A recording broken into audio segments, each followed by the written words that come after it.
not knowing someone shouldn't stop you from reaching out to them directly. If you're showing the initiative that you want to be part of their team, if you're genuine about that, that's going to show, and that's going to show in the way you present and your eagerness to be part of it.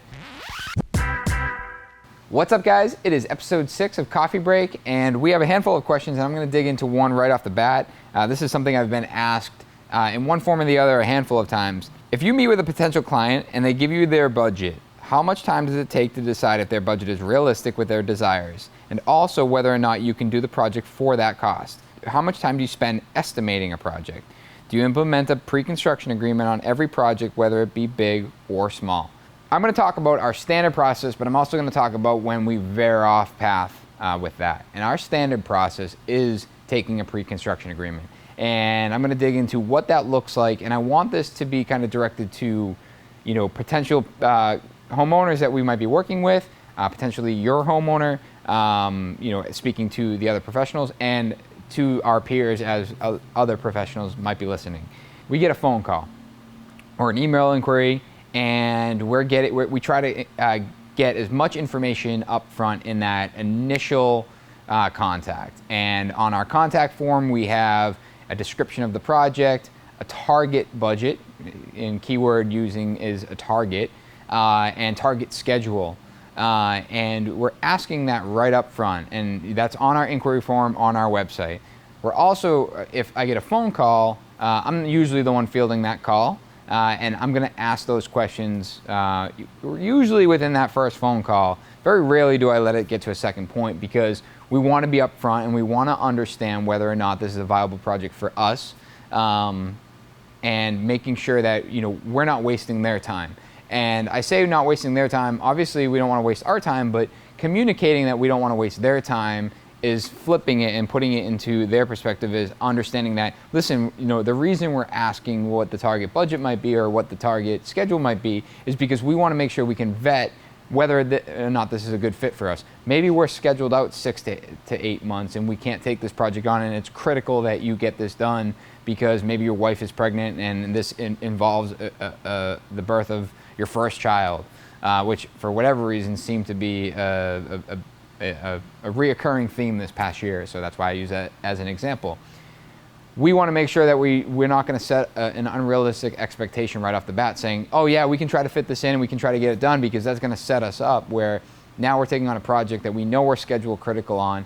And what happens if we don't? We're going to have a bad relationship with that client.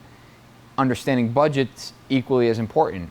If someone's coming to us and their budget is X and we know that a project like that is Y, we're going to communicate that. I'm going to be very upfront about that, and I'm going to use historical data. And that doesn't mean that we have these elaborate spreadsheets tracking these things as much as I'd like that. What that means is using my experience. Or maybe that someone calls and they say, hey, listen, I have this 1,000 square foot condo in Beacon Hill. We're looking to do a renovation. We would like to gut the entire condo and do a brand new kitchen, bathroom. It's a 1-bedroom and living space, et cetera, et cetera, et cetera. I'm going to think while they're talking about, okay, hey, we've done a project like that, or maybe something very similar.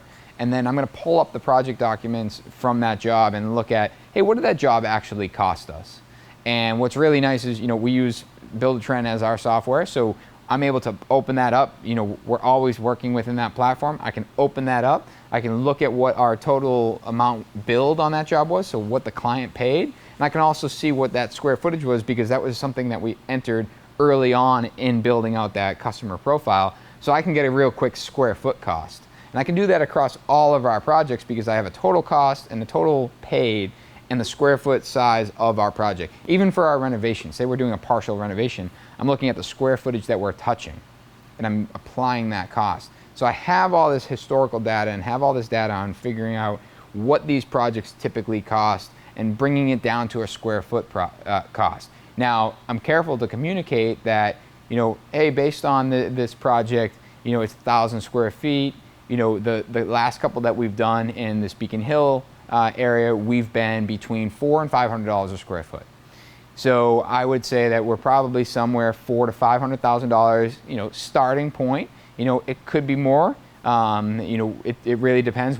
Is there a design yet? And that's the other question.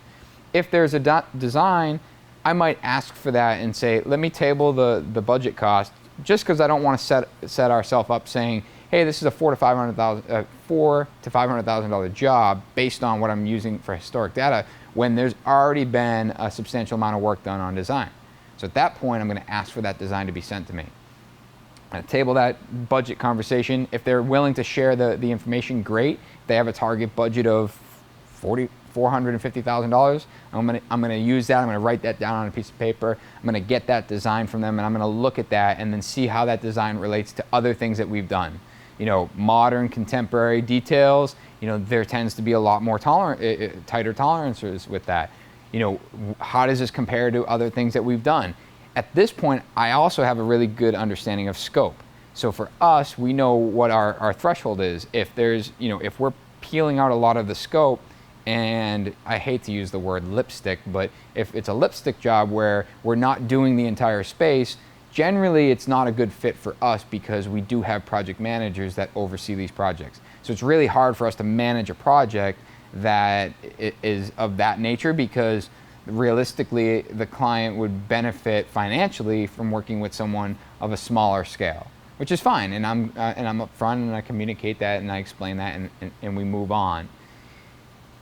But seeing the design and being able to relate it is great, and I can go back and I can have this conversation and have more information to communicate, again, a range of what that might cost based on comparison of other jobs, which is extremely important, is that I'm giving that range. Hey, based on what I see in the design, I've spent an hour, maybe 2 hours with it.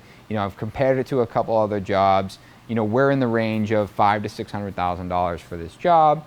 Is that where is that a comfortable number to be working within?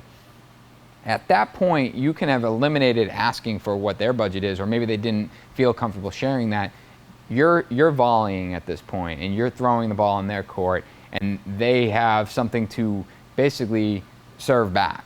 And if $500,000 to $600,000 is outside of their range, at this point, since you communicated it first, they're going to feel more comfortable saying that's more than we wanted to spend, or actually that's exactly what we were hoping to spend. We were thinking closer to 5, but that's a comfortable range. Great. At this point, we want to get into our pre-construction agreement. What our pre-construction agreement is now we want to really dig into this. We want to dig our heels into this design, work with our project manager, myself, our trades, our subcontractors, our vendors, and really work heavily into what has been designed. Now, if it hasn't been designed, then we will still work on the pre-construction side, and we can start outlining our budget, but we're not going to have a lot of hard numbers. We need to now bring in a designer. That might be someone we bring in, or the client might bring in. Either or works for us. We just want to make sure that design team, builder, and homeowner, we're all on the same path. We all have the same target financially. We all have the same target from a scope standpoint. We all have the same target from a schedule standpoint. Now we're carving down the same path equally. Our pre-construction agreement is a fee that we charge, and what we do with that fee is, our pre-construction agreement has a fee, and that fee we charge to the client, and we explain that what that allows us to do is have dedicated time with myself, my project managers, and anyone else that might be involved with this project to dissect the drawings, dissect the specifications, dissect the project, and put together a line-by-line, totally open book budget for the project. Not estimate. Estimate was the verbal communication range that we talked about. A budget. And we're going to work with our subcontractors and vendors to get these as accurate as possible. A new build might be a little bit easier because there's a lot that we don't have to assume. Remodeling, there's a lot that we're going to assume, and we're going to make sure that we're outlining that. What's our exposure? Hey, we're assuming this, but if we open the wall up and find out that the plumbing is junk, then there might be a 15% contingency on that plumbing number. We just want to communicate that. Working with our trades line by line, really dissecting the drawings, really dissecting the design, we are going to then come to the table with a very detailed proposed budget for the job. And at this point, that number is going to be pretty specific, down to the dollar at the very minimum. And we're going to be able to work with the design team and the client to say, hey, we're trending over budget, or we're trending on budget, or we're trending under budget.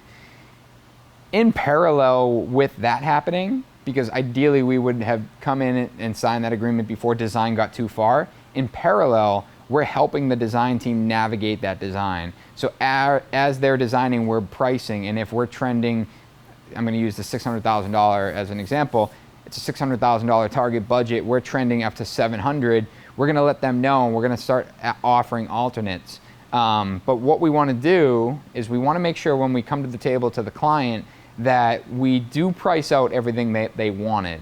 Because for us to stop at $600 and then value engineer everything out and then come to the table and say, hey, we hit your budget, we're $600,000, we're good to go, let's roll.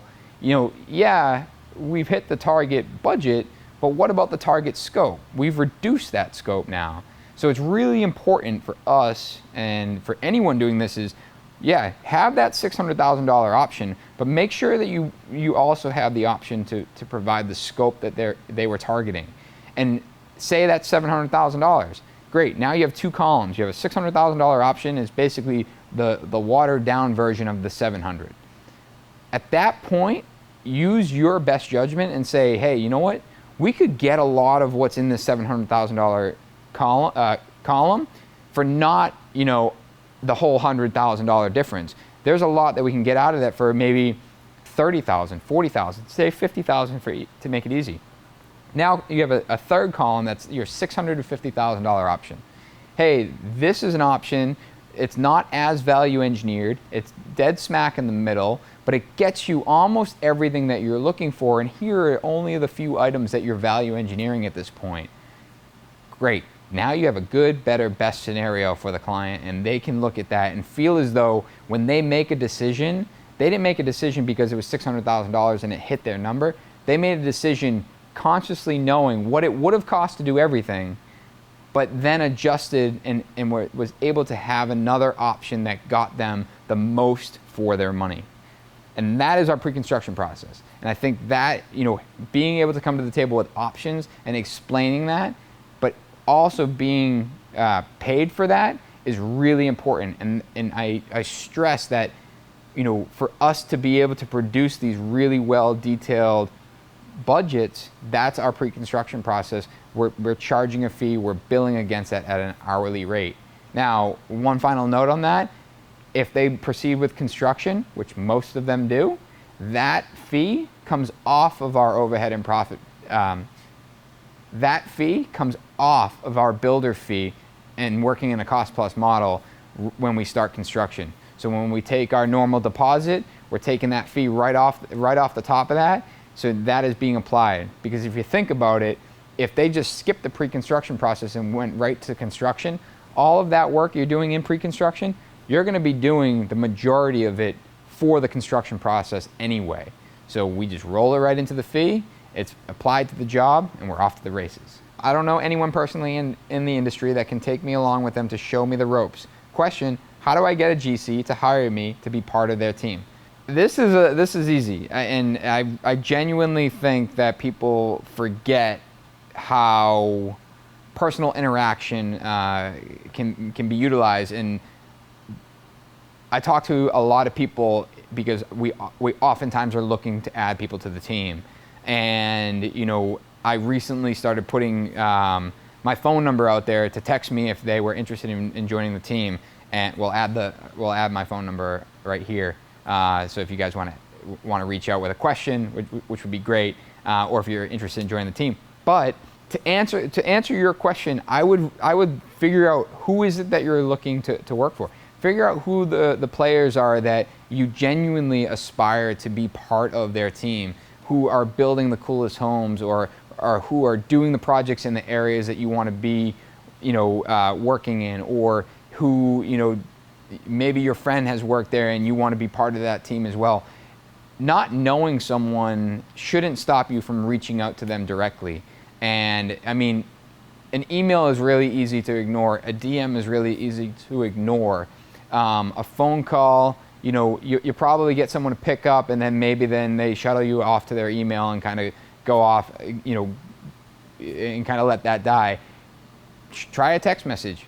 None of these work. Show up at their office, because if you're showing the initiative that you want to be part of their team and want to learn this industry, if you're genuine about that, that's going to show, and that's going to show in the way you present and your eagerness to be part of it. I love the eagerness. A lot of the guys that have worked on our team, even some of the girls, have showed eagerness in wanting to be part of this team and wanting to be part of something that we're building, and that is ultimately why they were hired. It wasn't necessarily because of the skill set, whether good or novice. It was genuinely wanting to be part of what we had here, and that's ultimately what got them hired. So for advice, I would say find out who you'd like to work for. Do some investigating. Maybe they have a social media presence or a website, or they advertise in a magazine that you subscribe to. Figure out who the players are. Reach out to them through different forms of communication, and just be eager and be consistent. If someone reaches out to me and I ignore the DM, if they reach out to me again, and I should say I'm not purposely ignoring the DM, but that second time, that third time is probably a kick in my ass, where it's like, you know what, he or she's reached out 2-3 times. I really need to get back to them, because I'm now at this point I'm being rude. And I would like to think that most people are gonna react that same way. So it's straightforward. Find out who you want to work for and reach out to them in any manner that is really possible. Another question here on Instagram. My question and current predicament I'm struggling with is, should I go to union trade school to become a union carpenter? I live in Chicago, union heavy, or try to get hired by a builder as an apprentice? What would be your recommendation? I worked as a laborer for a custom home builder for 2 summers and loved it, but that's the extent of my skill and experience. I'm going to try to answer this in 2 different ways, because those are 2 different paths. They're both in the same industry, construction related. I get that, but there is a big difference between union construction and residential. There's a ton of positives to the union as well as residential, and negatives to both of them. They're equal, but they're very different paths. What I love about the union is the fact that they really push the education side of it, especially in the apprenticeship. They're working guys through an apprenticeship. They're going to school. They're requiring this education course, which in residential construction, it's really just, you're thrown in with the wolves, and you got to pick it up, and you're running and gunning. And depending on who your superior is, might be a really good teacher or might be a really bad one, and it's really up to you to decide how you're going to educate yourself with that. So I guess if you're looking to get into commercial construction or be part of the bigger scale construction, the union is likely the right path for you. I spent about 4 years in commercial construction on high rise. Non-union, I was on the project management side. It's wildly fascinating. I had massive opportunity presented. I had a ton of fun doing it. It was great to see a 32-story high-rise be built out of the ground, and all that went into it, and all the coordination and the dollars, the millions of dollars that were just tossed around on paper, which was absolutely wild to me. But it was really about the coordination and how many people it took to actually do that. I left inevitably because it wasn't fulfilling my need for craftsmanship, which is why I went to residential construction. Now, residential construction, I started my own company. I had worked for a residential builder years prior. So, there's the first question for you is, are you looking to get into commercial and big construction? Because if you are, the union is a great path. You have the education, and there's a lot of different avenues you can go down. At least here in Boston, a union carpenter might be doing metal stud, interior trim, interior kitchens. They might be doing drywall, hanging drywall, taping. Like there's not taping. Someone's absolutely going to correct me on that. But there's a lot of different paths you can go down. Residential, depending on the builder or the size of the company, you might be wearing many hats. You might be forming the foundation and putting the interior trim in, or you might be hired specifically to project management a home or project manage a home, or maybe you're on the finish crew and you're doing the finished trim work. For me, how would I answer this? What would be my recommendation? Just because this is what I am in and this is what I love, is I would get in with a residential builder. I believe from a craftsmanship standpoint, it's where you're able to shine. And I think in today's world, unfortunately, there's a lot of opportunity out there that is schedule driven and doesn't net you the opportunity to really focus on craftsmanship. But at the same time, I think there's also massive opportunity in residential with the right builders, the right team, the right people. And that's where you need to be selective and talk, again, find out who that network is, who's building the best homes, who's building who's working with the best architects, who has an amazing reputation in the area that you live in or an area that you want to live in. Connect with them, explain what you're trying to do, really ask yourself and put yourself out there. And explain, hey, I want to work for a builder because X, Y, Z. And these are the values that mean a lot to me. I'm quality driven, I'm craftsmanship driven. I want to be producing at the very best of my ability, and I want to be building homes. It's a question that you have to ask yourself. Different types of construction, different paths, positive and negatives to both, but really it comes down to whether or not, or really what it comes down to is what type of construction you're really trying to get into. I hope I answered your questions this week, guys. If you guys have any questions coming up, drop something down in the comments below, shoot me a DM, text me, whatever makes sense. I am absolutely happy to answer them. I have a lot of fun doing this. We'll see you guys next week on Coffee Break.